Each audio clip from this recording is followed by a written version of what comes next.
여러분 안녕하세요. 롱정입니다. 오늘은 이제 급매물도 안 팔리는 현상에 대해서 말씀을 드리고자 영상을 켰습니다. 시청하시기 전에 구독하기, 좋아요, 멤버십 부탁드리고요.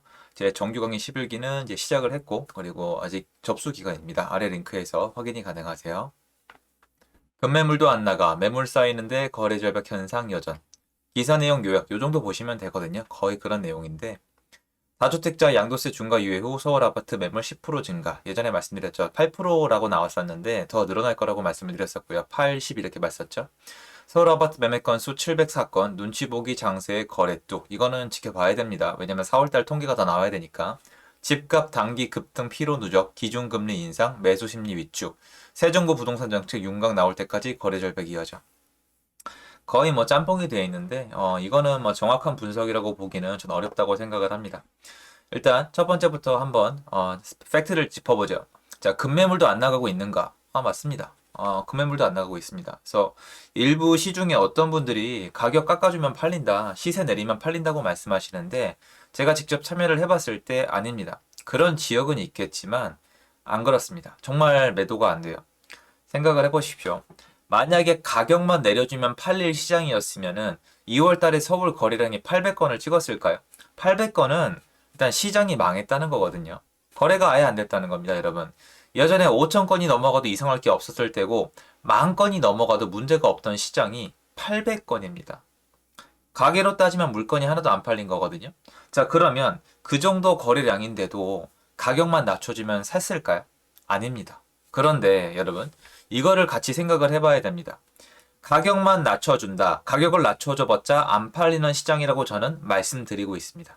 전세도 마찬가지예요. 전세가를 내려줘도 안 들어옵니다. 정말 말 그대로 집 가진 사람이 답답하고 짜증나고 불안한 그런 시장입니다. 이게 되게 뒤에 말씀을 드릴 건데 지금은 정말 집을 가지신 분들이 많이 불안해하세요. 저한테 들어오는 상담 내용도 그렇고 거꾸로 집이 없는 분들이 덜 불안해하세요.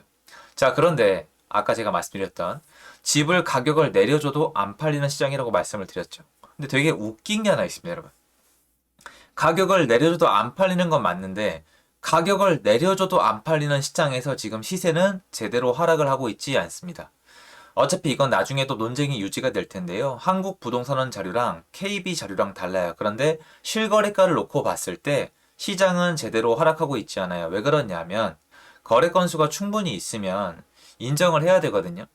요게 제가 만약에 서울의 거래건이 5천 건이 넘었는데 거래가 충분히 있었는데 한 1000세대짜리 단지, 1000세대가 있는 단지가 거래가 상당히 많으면서 시세가 하향되는 모습을 봤다면 그거는 하락하고 있다고 보는 게 맞습니다. 왜냐면 이 다양성 때문에 그런데요, 여러분이 굉장히 중요합니다. 지금 아파트는 거래량이 굉장히 적죠. 거래량이 극도로 적은데 어느 지역은 신고가, 어느 지역은 내려간다고 얘기하고 있지만 한 번 더 자세히 들여다보는 게 맞습니다. 시장에 참여하는 분들만 알 수 있는 내용인데 사실 지금 시장에 참여하는 분들이 많지 않겠죠. 왜죠? 거래량을 보세요. 참여하는 분들이 숫자로만 봐도 5분의 1, 예전에 20%밖에 안 된다는 게 증명이 되고 있는 시대인데요. 지금 아파트는 입주가 되는 것도 있고 입주가 안 되는 것도 있고 로얄동, 비로얄동, 로얄층, 비로얄층, 한강조망, 비한강조망, 역세권, 비역세권, 기타 등등등 정말 다양한 아파트가 있는데 거래가 적다는 건 그 중에 하나가 팔렸을 때 시세가 정해진다는 겁니다. 그러니까 거래가 이렇게 적으면 시세라는 게 정확히 파악이 어렵습니다. 강남에 로얄 등 로얄층 여기랑 가깝고 한강이 보이는 동이 갑자기 팔렸다고 칩시다. 걔가 이전 거래가보다 3억을 더 받았어요. 그러면 이렇게 말씀하시겠죠? 여기는 신고가다. 맞죠?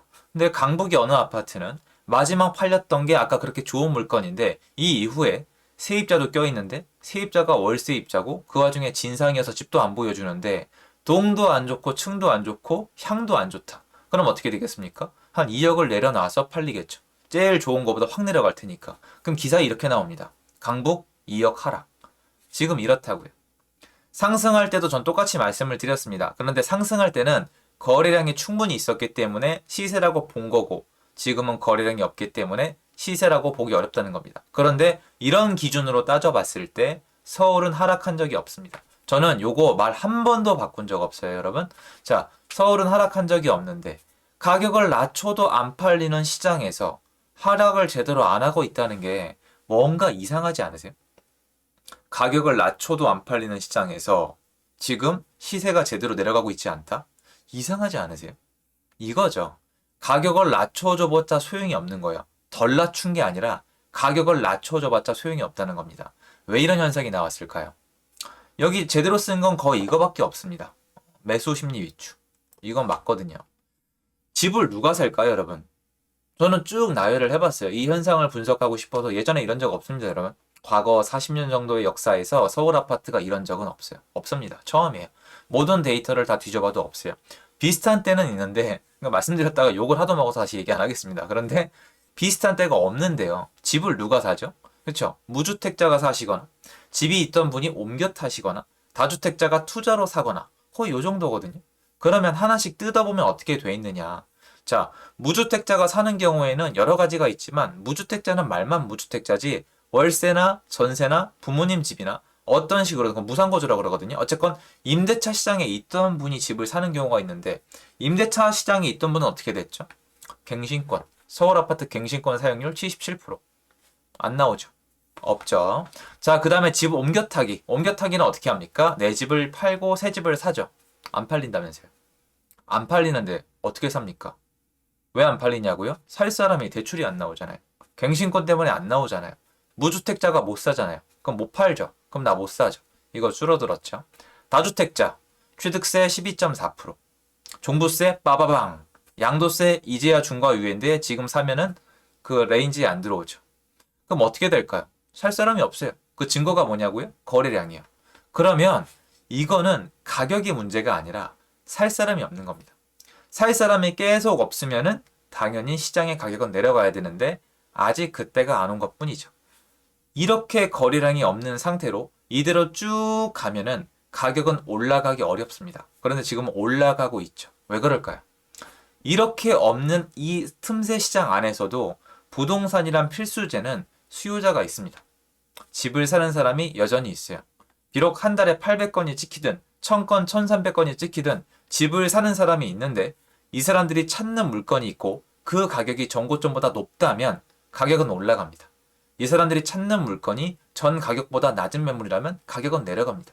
그래서 극소수의 거래 사례가 시세를 만들어가고 있습니다.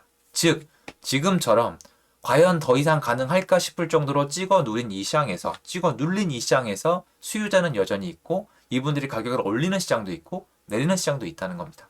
근데 문제는 뭐죠? 그죠? 문제는 뒤로 갈수록 어떻게 되냐가 굉장히 중요한 건데 뒤로 갈수록 어떻게 될까요? 아까 제가 말씀드렸던 집을 사는 수요들에 대해서 한번 생각을 해보셨으면 좋겠어요. 갱신권 못 쓰는 분들 나오겠죠. 그럼 이분들이 집을 만약에 산다? 그럼 이거는 if예요, 여러분. 임대차 시장에서 밀려나온 분들이 어느 지역에 어느 아파트를 살지, 전세가를 올려줄지, 월세 시장으로 도망갈지는 지켜보셔야 돼요. 이 세부 내용 파악은 굉장히 깁니다. 그래서 여긴 다 말씀드리기 어렵지만 이분들이 만약에 집을 산다? 그럼 집이 팔리니까 또 옮겨가겠죠. 옮겨갈 때 뭐가 중요하죠?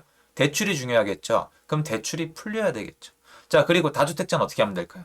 다주택자는 세금이 풀려야지 집을 사겠죠. 제가 노래를 부르는 게 뭐예요? 이 세금이 풀려야 다주택자가 집을 사서 전세를 놓는다. 얘네가 전세를 놔야 전세입자들이 매매시장으로 안 밀려난다. 다 연결되어 있는 거거든요. 지금은 시장이 이 고리가 있다면 전체를 찍어 눌러 놓은 겁니다. 굉장히 잘 해놨고 이런 시장의 자율성을 완전히 뭉개버리는 과정 동안에 아무런 제지가 없었다는 게 굉장히 놀랍긴 하지만 지금 여기까지 왔습니다. 그러면 여기서 집값을 더 눌러내려면 어떻게 해야 될까요? 없어요, 여러분. 이렇게 생각을 하시면 돼요. 서울의 거래 건수가 800건 밑으로 내려갈 수 있느냐? 와, 진짜 이제는 제가 뭐 불가능하다 이런 얘기를 할 주제는 넘어선 것 같아요. 막 여러 가지 현상이 있었으니까. 그런데 제가 봤을 때 진짜 인간적으로 그건 어렵지 않을까. 뭐 서울의 거래량이 300건, 400건 나와야 된다는 건데 좀 심한 것 같고. 그럼 거래건이 늘어나면 어떻게 될까요?